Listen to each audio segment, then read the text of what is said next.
So the apostle of the week for this Sunday is the Apostle James. He's often referred to as James, the son of Zebedee.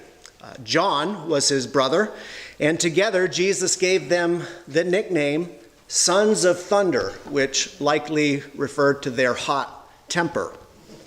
James is also called James the Greater, or as some people say, Big James, to distinguish him from the other apostle named James, who people called James the Less. So two different apostles named James, just like there's two different apostles named Judas and two different apostles named Simon. But to prevent confusion, think of it this way. The apostles, when referred to, are always mentioned in a certain order. There's like groupings of four.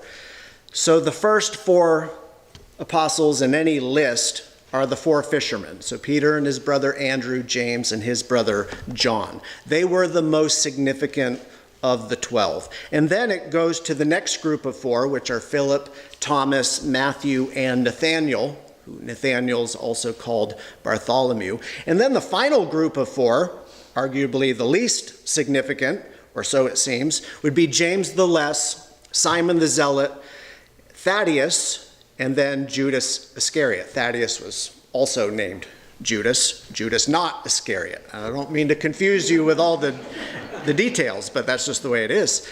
So whether James is called James the Greater because he was older or taller or just more influential, we're not exactly sure. But we do know that he was part of Jesus's inner circle, right? Three apostles always seem to be named together: Peter, James, and John. They got to see things and hear things that the other apostles didn't.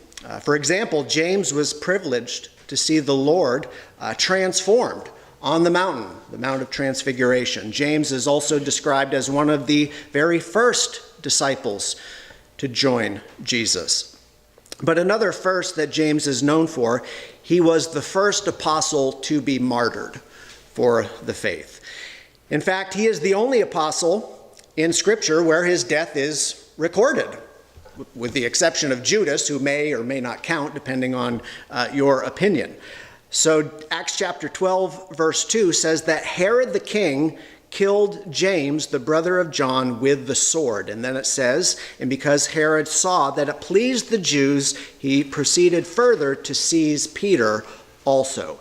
But Peter, if you know the story, he was eventually delivered by an angel. So why the Lord allowed Peter to live and James to die, we do not know. But here's what we do know. James was faithful unto death.